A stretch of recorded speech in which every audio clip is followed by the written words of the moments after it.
अब हम करेंगे क्वेश्चन नंबर 7।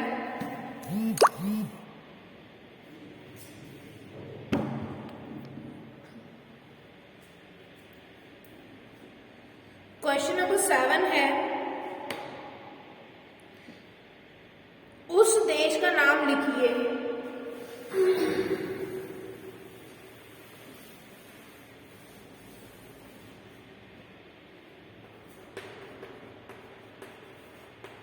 उस देश का नाम लिखिए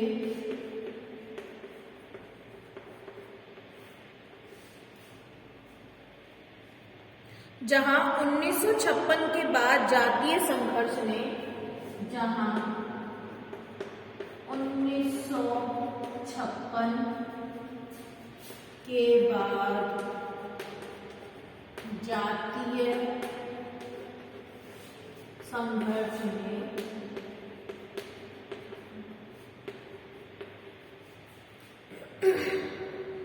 हिंसा और विद्रोह का रूप ले लिया। हिंसा और विद्रोह का रूप ले लिया। नोट कीजिए इस क्वेश्चन को।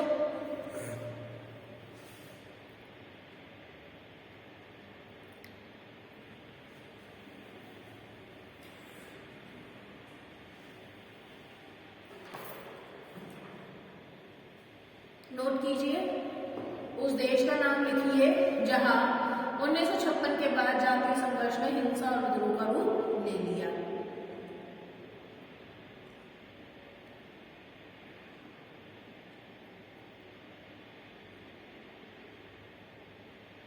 इसका आंसर है श्रीलंका।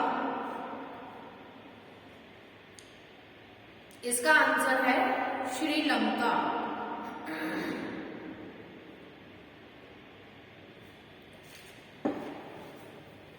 आठवां क्वेश्चन लिखिए,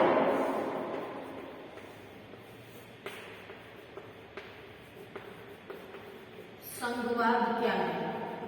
आपको बताना संघवाद क्या है।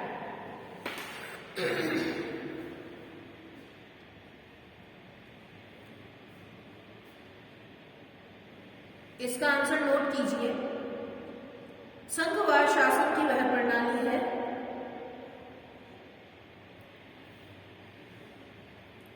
संघवाद शासन की वह प्रणाली है जिसमें सत्ता का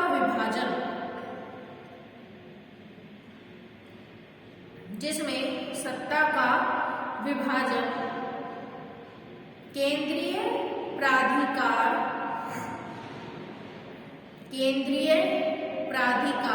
और सरकार की अंगीभूत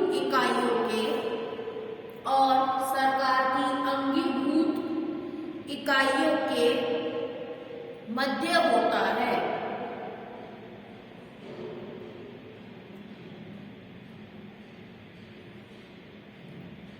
रिपीट कर रही हूं आंसर। संघवाद शासन की वह प्रणाली है जिसमें सत्ता का विभाजन केंद्रीय प्राधिकार और सरकार की अंगीभूत इकाइयों के मध्य होता है।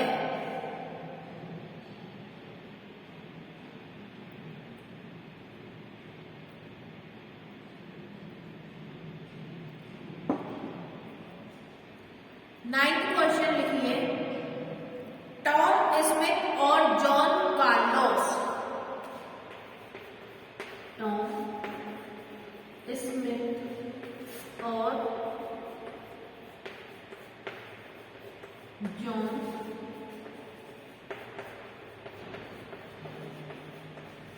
कार्लोस में क्या समानता है?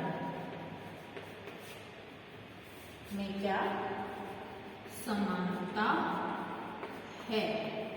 यानी दोनों में कौन सी चीज ऐसी है जो कि इक्वल है।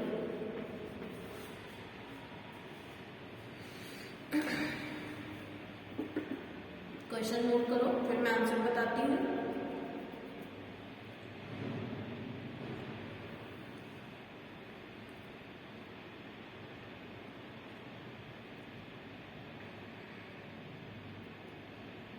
टॉम स्मिथ और जॉन कार्लोस, आंसर लिखो। टॉम स्मिथ और जॉन कार्लोस दोनों ही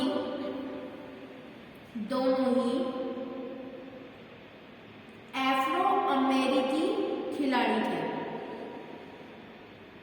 अफ्रो अमेरिकी खिलाड़ी थे।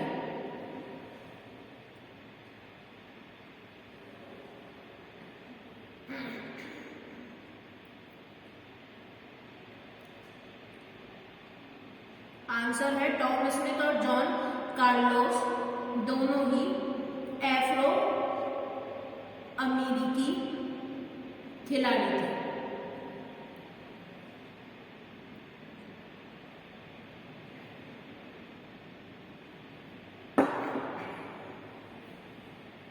अगला क्वेश्चन नोट करो।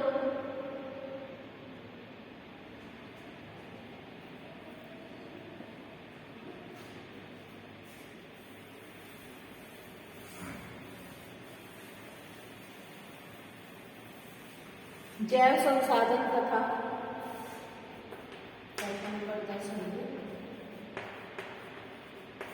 जैव संसाधन तथा अजैव संसाधन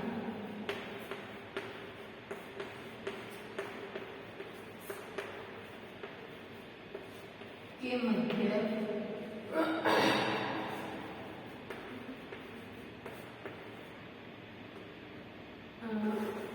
एक एक उदाहरण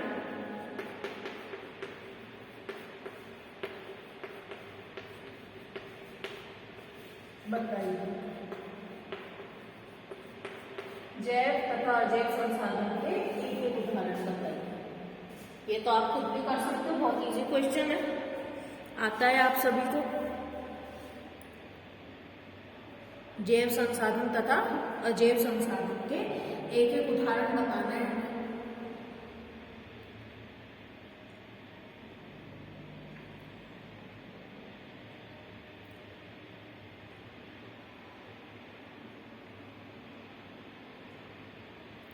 जैव संसाधन में कर लो आप पेड़ पौधे पादप मनुष्य, पेड़ पौधे पादप मनुष्य,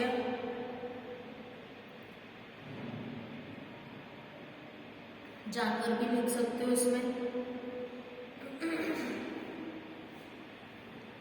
और अजैव संसाधन में लौह अयस्क खनिज पत्थर ये लिख सकते हो आप, मिट्टी।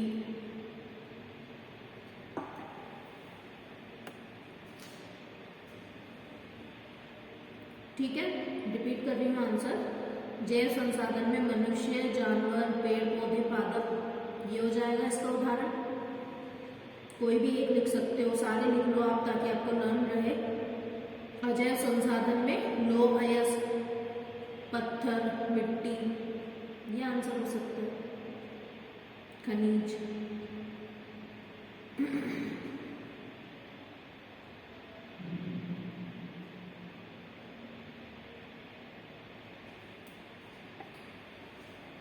अगला क्वेश्चन लिखिए आप 11।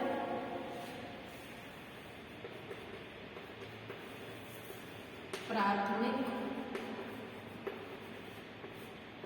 क्षेत्रक की आर्थिक गतिविधियां बताइए।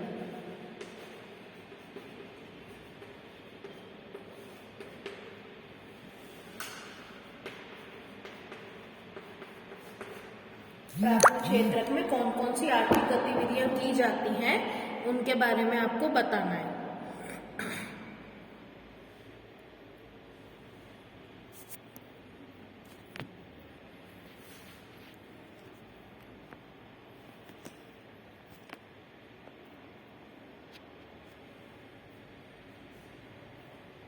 इसका भी आंसर बहुत इजी है, आराम से आप बता सकते हो। देखो आंसर, वह समस्त आर्थिक गतिविधियां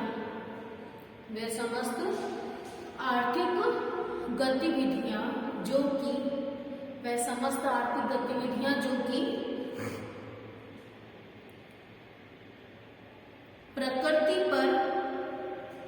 प्रकृति पर निर्भर होकर संपन्न की जाती हैं, वे प्राथमिक क्षेत्र की आर्थिक गतिविधियां कहलाती हैं।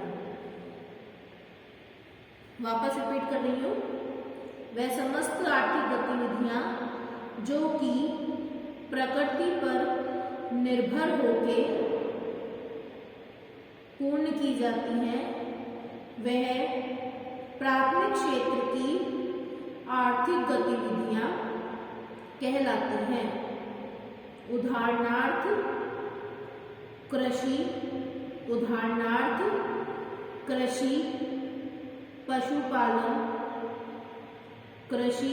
पशुपालन, मत्स्य पालन, मुर्गी पालन आदि। कृषि, पशुपालन, मत्स्य पालन, मुर्गी पालन आदि।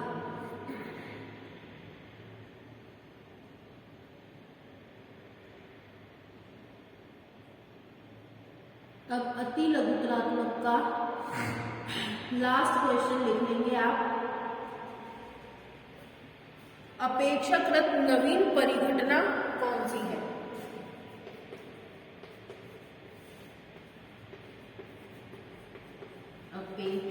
अपेक्षाकृत नवीन परिघटना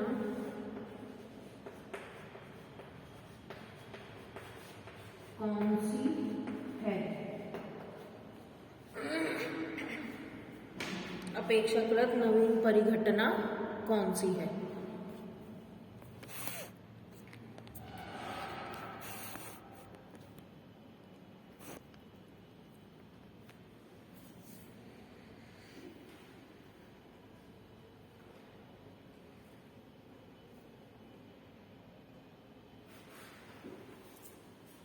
परिघटना कौन सी?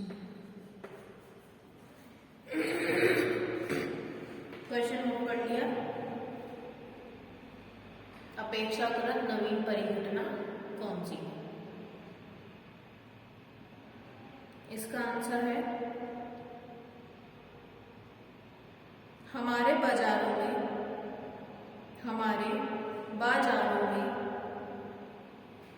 वस्तुओं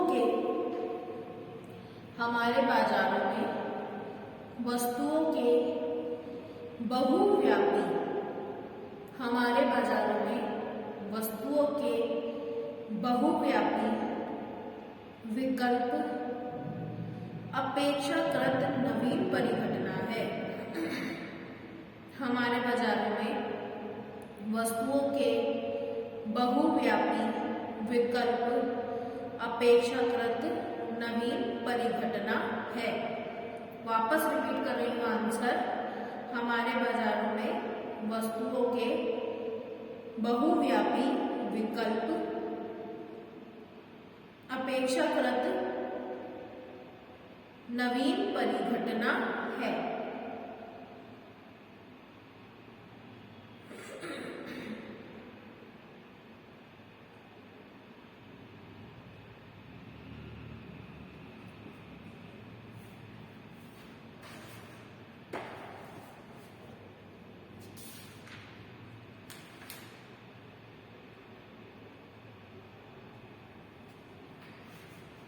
ये हो गए हमारे अति लघुतरात्मक प्रश्न सारे कंप्लीट।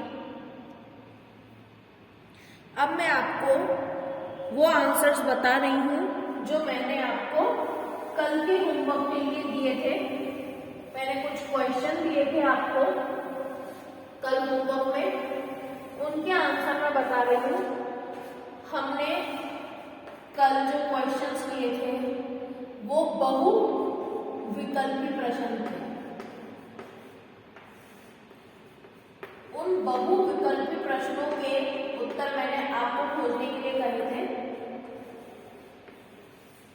उनके आंसर्स मैं आपको बता रही हूं। पहला जो प्रश्न था वो था निम्नलिखित में से किसने वंदे मातरम लिखा, तो इसका आंसर था बंकिम चंद्र। बंकिम चंद्र। दूसरा क्वेश्चन था यूसुफ मैज़ीनी कहाँ का क्रांतिकारी था। यूसुफ मैज़ीनी कहाँ का क्रांतिकारी था, इसका आंसर था इटली। तीसरा क्वेश्चन था रावंती का प्रारंभ किस वर्ष से हुआ, इसका आंसर है 1929 ईस्वी। अगला क्वेश्चन था कोयला किस प्रकार का संसाधन है, इसका आंसर है नवीनीकरण।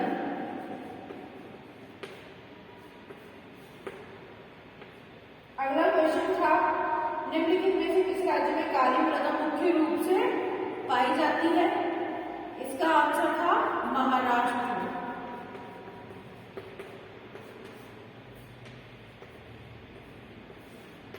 अगला क्वेश्चन था वन्यजीव अधिनियम किस वर्ष लागू किया गया, सन 1972। नेक्स्ट क्वेश्चन था किस देश में दो समुदायों के बीच पारस्परिक अविश्वास ने बड़े टकराव का रूप ले लिया था, इसका आंसर था श्रीलंका। नेक्स्ट क्वेश्चन था शासन की किस व्यवस्था को सरकार दो या दो अधिक स्तरों में बांट देती है, इसका आंसर था संघीय व्यवस्था।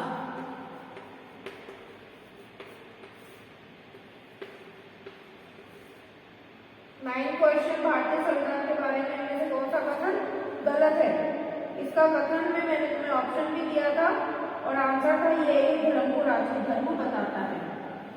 यह एक धर्म को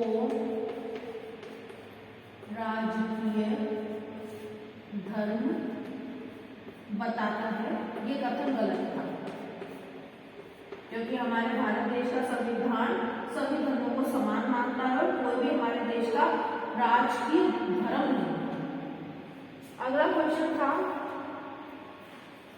औसत आय को और क्या कहा जाता है, ये आप सभी को पता है, प्रति व्यक्ति आय भी कहा जाता है।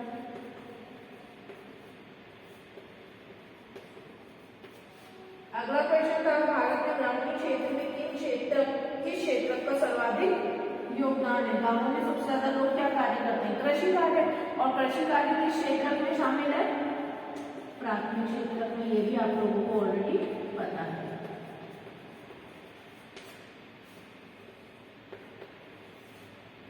नेक्स्ट क्वेश्चन है देशों के तीव्र एकीकरण की प्रक्रिया क्या कहलाती है, वैश्वीकरण कहलाती है। ये आंसर थे, नोट कर लो आप, सारे बहुविकल्पी प्रश्नों के ये आंसर थे।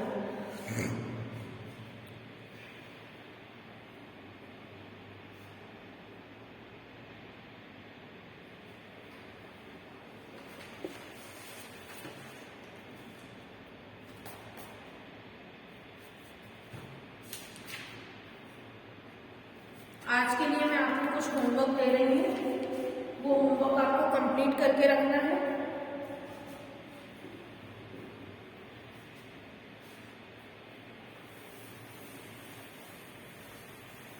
होमवर्क में आपको लघुत्रात्मक प्रश्न दे रही हूँ, उसके आंसर आपको कंप्लीट करके रखने।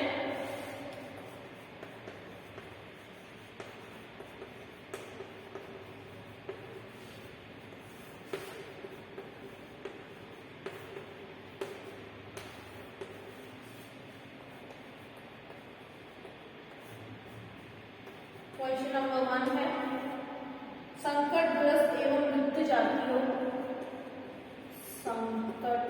संकटग्रस्त एवं लुप्त जातियों में अंतर स्पष्ट कीजिए।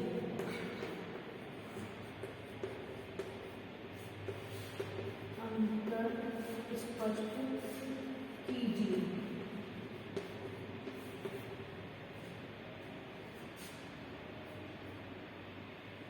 नेक्स्ट क्वेश्चन,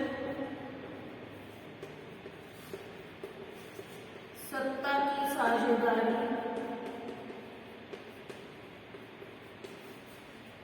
क्यों वांछनीय है?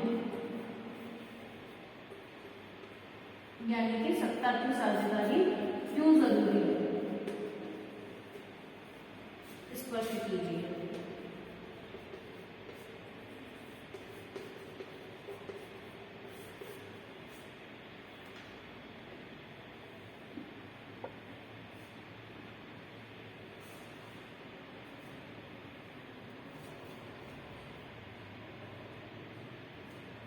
और लास्ट क्वेश्चन, संसाधन नियोजन की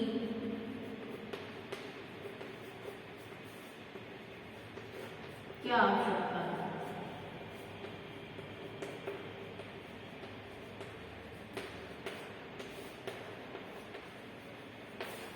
ये 3 क्वेश्चन हैं जो कि आपको कंप्लीट करने हैं आपके होमवर्क में।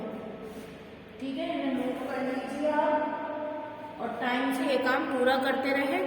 लिखित में भी करना है और याद करके भी क्वेश्चन के आंसर्स को कंप्लीट रखना है।